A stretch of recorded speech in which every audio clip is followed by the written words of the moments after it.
تواب تر پړي لاس تاو کړ. د څا د څرخ غنجا سوه. ډکه بوکه راوخته. جوجو د رڼو اوبو پر سر ناست و. تواب په بیړه وویل: په څا کې د څه کول؟ جوجو ټوپ کړل. د هلک پر اوږه کښېناست. له چنګوښې مې معلومات غوښتل. ژوند یې سخت و. په تیاره کې اوسېده، خو شکایت یې نه درلود. ویل یې چې ښه ده، انسانان نه وینم. تواب ډکه بوکه په سطل کې تشه کړه. سطل یې کوچني سخوندر ته کښېښود. جوجو ویل: ښه یې نه ساتې، ورته وګوره، وربوز یې له اوبو نه پورته کېږي. تواب په بیړه ویل: پلار مې. جوجو ورک سو. باتور په چوتره کې ودرېد. په زوره یې وویل: د مېلمنو د کوټې کیلي راوړئ. ډنګره ښځه په بیړه له کوټې راووته. په سره سپڼسي کې پیلې کیلي یې سړي ته ونیوله. باتور له کلا ووت. تواب ګړندي ګامونه واخیستل. د مېلمنو کوټه د کلا په دیوال پورې نښتې وه. هلک کوټې ته ورننوت. نیکه د اوږدې کوټې په بر سر کې ناست و. له مېلمه سره یې خبرې کولې. تواب سړي ته لاس ورکړ. ورته نږدې کښېناست. مېلمه ته یې وکتل. تیاره وه. څېره یې ړنګه ښکارېدله. پلار یې راغی. د ګاز په ډبې پورې تړلې جالۍ ته یې اورلګیت ونیوه. له فش سره پر سړي ژړه رڼا ولوېده. مېلمه له عمره پوخ و. ول ول خیرنه لونګۍ یې تړلې وه. د تورې پزې پر پلنه څوکه یې د کلدانې داغ ښکارېده. تواب زړه تنګ سو. کور ته ولاړ. مور یې په نغري د بخار دیګ ایښی و. لندو بوټو خوله نه اخیسته. ښځه په لوګي کې پټه وه. تواب د تراکتور ټیلې ته ورغی. ګیلنه یې راپورته کړه. بیرته نغري ته راغی. ګیلنه یې کږه کړه. تر بوټو شنه لمبه راتاو سوه. تواب خپلې مور ته وکتل. په سترګو کې د دېګدان لمبه ښکارېدله. تواب یوه شېبه ودرېد. بیا یې په سر کې څړیکه سوه. نری درد یې تر تندي پورې راغی. کوټې ته ولاړ. اوږد پرېوت. وخت ووت. له چوترې د پلار غږ راغی. د تواب پوښتنه یې کول. تواب دالان ته ننوت. بدنۍ او چلمچي تیار ول. نیغ د مېلمنو کوټې ته ولاړ. د مېلمه له لاسونو خیرنې اوبه توی سوې. پر دسترخوان د لندې ډوډۍ 2 کاسې کښېښودل سوې. تواب ورته نږدې کښېناست. مېلمه ته یې وکتل. له هرې ګولې وروسته به یې د لاس یوه ګوته څټله. د غوښې وار سو. د تواب تره پر یو هوارې ډوډۍ غوښه پر 4 برخو تقسیم کړه. مېلمه ته یې وکتل. ستا یې تر څو؟ مېلمه په ډکه خوله وویل: تر 10. سړي له یو سره حساب پیل کړ. 1 2 3. ده به په هره برخه غوښه خپله ګوته ایښودل. 10مه شمېره پر یوه غوړه برخه راغله. هماغه برخه غوښه یې د مېلمه تر مخ کښېښوده. پاتې برخې هم په همدې توګه تقسیم سوې. ښه شېبه ووته. زامې خوځېدلې. تواب د خپل پلار غږ واورېد. درغله. ور ویې کتل. مېلمه ته یې یوه غټه ګوله نیولې وه. مېلمه وویل: بس دی، نه یې سم خوړلی. خو د باتور لاس هماغسې په هوا کې پاتې و. مېلمه ګوله ور واخیسته. د تواب تره هم په ډوډۍ کې غوښه ونغاړله. غټه ګوله یې ترې جوړه کړه. مېلمه نه خوړله. خو د تواب تره ټینګار کاوه چې د پسه لم دی. سړی مجبور سو. ملک هم په زور سپینه غوښه ورباندې وخوړه. د تواب اوږه درنه سوه. جوجو وویل: مېلمه یې په ډېره غوښه مړ کړ. تواب په ټیټ غږ وویل: دا زموږ رواج دی، د مېلمه عزت کوو. شېبه وروسته دسترخوان ټول سو. تواب د لاس اوبه ور واچولې. بیا په چایو پسې ولاړ. کله چې بیرته راغی، مېلمه په خوند یوه کیسه راخیستې وه. یاره ملکه، عجب سوډر شی و. د کلاشینکوف 2 ګولۍ یې خوړلې وې، خو بیا یې هم چاړې ته ځان نه ورکاوه. ملک په خبره کې ورولوېد. څنګه دې وموند؟ سړي په خوند وویل: بس چا راته ویله چې د بدیدار ورور دی، ځنګله ته وتلی. ما هم کلاشینکوف راواخیست. یوه دره مې پسې وغوښته، خو پیدا مې نه کړ. بیا خدای مهربان سو، د تبر غږ راغی. ورغلم، د یوې څېړې له تنې مې ور وکتل. بس همالته ورته پرېوتم. د کلاشینکوف زخه مې ورته سیخه کړه. ټک ټک. سړی بوڅ راواوښت. منډه مې ور واخیسته. په ګېډه کې لګېدلی و. خو لا هم چاړې ته ځان نه ورکاوه. په ډېر زحمت مې ستونی ور پرې کړ. د تواب اوږه درنه سوه. جوجو وویل: ولې؟ تواب په خبره کې ورولوېد. نه پوهېږم. نیکه وخندل. یار عبدالرحیمه، نر کار دې کړی دی. زمری یې زمری. مېلمه په خوند وویل: اوس به ګلاب شاه ته معلومه سوې وي چې بدي څه ته وایي. نیکه په خبره کې ورولوېد. ګلاب شاه دې ونه موند؟ نه، په خدای چا ویل چې ایران ته تښتېدلی. بس په کومه ورځ چې زما ورور راوویشت، له هماغه ساعته ورک دی. خو ښه سو، ما یې هم د ورور ستونی ور پرې کړ. خلاص په خلاص. د نیکه خندا پورته سوه. یار عبدالرحیمه، زمری یې زمری. جوجو وویل: زمری څه ته وایي؟ تواب وویل: یو حیوان دی. نو مېلمه ولې د دې نوم په اورېدو وپړسېد؟ حتمن به کوم ښایسته حیوان وي. نه زموږ د مکتب په کتاب کې عکس ته ببره بدشکله څېره لري. جوجو وویل ته به نه خبر، بوی به یې شوي. که داسې وای نو پر خوله او پزه به یې مچان نه راټولېدی. هوښیار به وي، نه یوازې په ښکار کې پیاوړی دی، نور ژوندي سرې وژني. جوجو وویل بیا خو د نیکه سم ورته وایي، میلمه په رښتیا هم زمری دی. د نیکه غږ راغی وهلکه څنګه لکه مچ له ځانه سره بڼېږي. تواب وارخطا سو. هېڅ. په منډه د باندې ووت، کلا ته ننوت، په چوتره کې غلی کښېناست. چوپتیا وه. پورته په رڼو سترګو کې د تیارې سور څراغ مړ او بل کېده. جوجو وویل ښه نو زمری مو د غیرت نښه ده. هلک غلی و. جوجو وویل په تاسو کې قتل څومره اسانه دی. هلک په خبره کې ورولید. خپل وار یې واخیست. جوجو وویل قتل ګلاب شاه کړی و، ورور یې څه ګناه درلودل. تواب په خبره کې ورولید. سر دې مه خرابوه، دلته 100 کلنې بدۍ پاتې دي. مړی نیکه کړی وي غچ یې له لمسیانو اخلي. ناڅاپه ډزې سوې. 2-3 دقیقې پرله پسې ډزې. تواب له چوترې ټوپ کړل. په منډه له کلا ووت.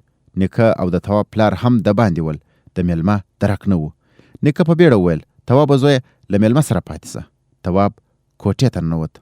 میلمه دیوال ته غلی ناست و، وارخطا ښکارېده. وروسته یې د ګاز ډبې ته لاس وروغځاوه. تیاره سوه. تواب وویل ډزې په کلي کې دي. د میلمه وارخطا غږ یې واورېد. تا ته د بدۍ زور نه دی معلوم. د ښځو چغې سوې. تواب کړکۍ خلاصه کړه. د کلي له منځه کوکې راتلې. تواب وویل مه وېرېږه، په تا پسې نه دي راغلي. ځواب یې وانه ورېد. تواب د باندې ووت. په کوڅو کې بل څراغونه ګرځېدل. مخکې ولاړ. د کلي منځ ته ورسېد. خلک راټول ول. تواب اخوره ته وخوت. پر یو چا سپین څادر هوار و. د څادر یوه برخه په وینو سره وه. له څنګلوري کوره د ښځو کوکې راتلې. د تواب اوږه په شدت وخوځېده. نیغ کښېناست. سترګې وموښلې. جوجو. تواب په بیړه وویل دا 2 ورځې چېرته وې؟ جوجو خبره کې ورولید. هله تنور وګوره. تواب په حیرانۍ ورته وکتل. جوجو وویل په لښتو او خوشایو کې د داشکې مرمۍ پرته ده. هلک ولاړ سو. دالان ته یې منډه کړه. د خپلې مور له لاسه یې اورلګیت ونیوه. ټیټ سو. له تناره یې لښتې راویستې. د داشکې په زیړه مرمۍ کې د بېګانۍ انګار سره رڼا ښکارېدله. هلک توده مرمۍ د تناره پر غاړه کښېښوده. ښځو ته یې وکتل. د ټولو سترګې رډې راوختلې. خور یې چغه کړه دا ټول ستا د لاسه. تواب په خبره کې وویل چټیات مه وایه. مور یې وویل ته باید خطرناکه شیان په لښتو کې پټ نه کړې. د تواب تندی تریو سو. زه نه وم خبر. خور یې ویل نو پیریانو احوال درته راوړ چې په تناره کې مرمۍ ده؟ تواب په منډه له دالانه ووت. جوجو ویل په دې شنه سهار مې د خولې خوند در بد کړ. هلک اوږد وغځېد. جوجو ویل پوهېږم بې ځایه ملامت کړې. څه چې وینو ډېر وخت رښتیا نه وي. هلک چت ته کتل. د جوجو غږ یې واورېد. اوس به ستا د پوښتنې ځواب درکړم. په سفینه کې یوه تخنیکي ستونزه پیدا سوې وه. یو ورځ یې کار وغوښت. بله ورځ څو کلیو ته په تحقیق پسې ولاړم. تواب هماغسې غلی و. جوجو وویل تندی دې سم ونیسه، خوشحاله اوسه چې اور یې نه وبل کړی. له چوترې د نیکه غږ راغی. بلا وبلا د اوداسه اوبه راوړه. جوجو وویل هو رښتیا هغه سړی ولې ستاسو په کلي کې وویشت؟ دلته یې د ترور کور دی، میلمه راغلی و. راتلونکې جمعه یې مرکه ده. جوجو ویل پوه نه سوم. له شاوخوا کلیو سپین ږیرې راټولېږي غواړي چې دا دښمني ختمه کړي. د جوجو سترګه وځلېده. ښه کار دی، خو دوی باید له اوله د پیښې مخه نیولې وای. اوس به ولې مړې کېده؟ پټیو ته د چرګوړو د اوښتو او له ډزو راوروسته دواړې خواوې ځړېدلې شونډې ګرځېدې، خو هیچا هم سر پسې ونه ګرځاوه. هلک ته غوسه ورغله. تا ته هیڅ هم سم نه ښکاري. جوجو ویل تر اوسه خو سم نسم ورته ویلی، خو دې مرکې تمه را پیدا کړه. لیکم یې د دښمنیو حل ښه خبره ده. جوجو غلی سو. یو دم یې پر دیوال لاس تیر کړ.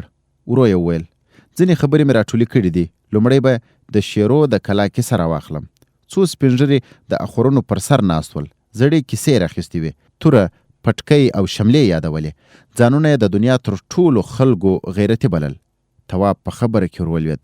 نو ته یې نه منې؟ جوجو ویل ګرانه زما خبرې لا نه دي خلاصې. تواب بکس ته لاس ور وغځاوه. یو کتاب یې راویست. پاڼې یې واړولې. په غوسه یې وویل دا زموږ تاریخ دی، ورته وګوره. څو وارې مو هندوستان نیولی، د ایران تر اصفهان رسېدلي یو، د افتخار خبره نه بولې؟ جوجو ویل زه به د خپلو خلکو یو کیسه درته وکړم. موږ خوراک نه لرو، بس په کال کې یوازې یوه شنه پاڼه خورو. دې ته د فکر پاڼه وایي. که یې څوک ونه خوري نو ماغزه یې جام پاتې کیږي او هیڅ هم نسی کولی. خو د دې پاڼې پیدا کول دومره اسانه خبره نه ده. بل ستوري ته به پسې ځې، هلته شیشې ته ورته بوټی دی چې موږ یې نسو لیدلی. دا بوټی مو یو دم تر ځان راتاویږي، بس د ژوند تر پایه نسو ترې خلاصېدی. زموږ د ستوري ځوان موجودات په دغه بوټي پسې ځي، خطر ویني خو د نورو لپاره قرباني ورکوي. دوی باید د ستوري وړو زړو موجوداتو ته دا پاڼه راوړي. یو ورځ می پلار خواشینی ناست و. علت مې وپوښت. رایاده یې کړه چې اور اخیستلو ته لنډ وخت پاتې دی، خو تر اوسه یې د فکر پاڼه نه ده راوړې. ومې ویل چې د نیکه مېړانه درته بس ده. نیکه د ستوري په ټولو موجوداتو کې نوم لري. د په خپل ژوند کې زر پاڼې راوړي. زر پاڼې تر اوسه یو موجود هم د دومره پاڼو په راوړلو نه دی توانېدلی. پلار مې لنډه رایاده کړه چې نیکه ته درناوی لرم، خو زه هم زه یم. ما د خپلو همجنسو لپاره هیڅ هم نه دی کړي. بس یو مصرفي موجود یم چې تل مې د نورو پاڼو ته سترګې نیولې دي. جوجو غلی سو. سترګه یې وځلېده او ویې ویل ګرانه، په تیرو ویاړ ښه دی، خو تاسو راتلونکو ته څه پرېښي؟ اوسنی هم باید څه وکړي. تواب غلی و. جوجو بکس ته وکتل. بکس له مځکې پورته سو او د هلک سترګو ته ودرېد. جوجو ویل ورته وګوره، د پاکستان نوم ورباندې لیکل سوی دی. تواب په حیرانۍ ورته وکتل. جوجو ویل ډاډه یم، واسکټ او جامې دې هم له پاکستانه راغلي. پیالې ته وګوره، د ایران ټاپه ورباندې ښکاري. د پلار نیکه تړلې ژړ پاجونه چې د غیرت نښې ګڼي هم د نورو دي. انستن او تار هم نسی جوړولی. تاسو د کلي تر ټولو شتمن یاست، خو لا اوس هم ډوډۍ په خوشایو پخوئ. تواب غلی و. جوجو ویل د بشر د هوساینې لپاره مو څه کړي دي؟ هیڅ. بالعکس تل په نورو متکي یاست. که یوه ورځ سرحد در باندې بند سي له لوږې به مړه یاست. هلک غلی و. جوجو ویل پاتې کیسه واوره. سپین ږیري لا په غیرت کې غږېدل چې یوې زړې ښځې یو 9 کلن ماشوم راویست. ماشوم ګیډې ته لاس نیولی و او له درده یې ټوپونه وهل. یو سپین ږیري د خپلې خولې لاړې د ماشوم په خوله کې ور وڅڅولې. ماشوم بېسده پرېوت. بوډۍ دعاوې کولې، ویلې چې له پرونه راایسته یې داسې قرار نه و لیدلی. څو ځوانان راغلل او ماشوم یې ځنځولۍ نږدې کور ته ورساوه. یو بل بوډا بیا د خوب کیسه تېره کړه. ویلې چې غم مه کوئ، بېګا مې خوب لیدلی په وطن کې به فقر، جګړې او ټولې بدبختۍ ختمې سي. د بوډا د خوب کیسه لا نه وه خلاصه چې له نږدې کوره د ښځو کوکې راووتې. هلک مړ و. جوجو غلی سو. تواب په حیرانۍ ورته وکتل. ګرانه، په اټکلي ژوند غټو غټو خبرو، لاړو او خوبونو وطن نه جوړیږي. له چوترې د نیکه غږ راغی. بلا وبلا، ړنده بیا دې ساده چای راوړئ. تواب په بیړه جوجو ته وکتل. جوجو ویل ما څه نه دي کړي.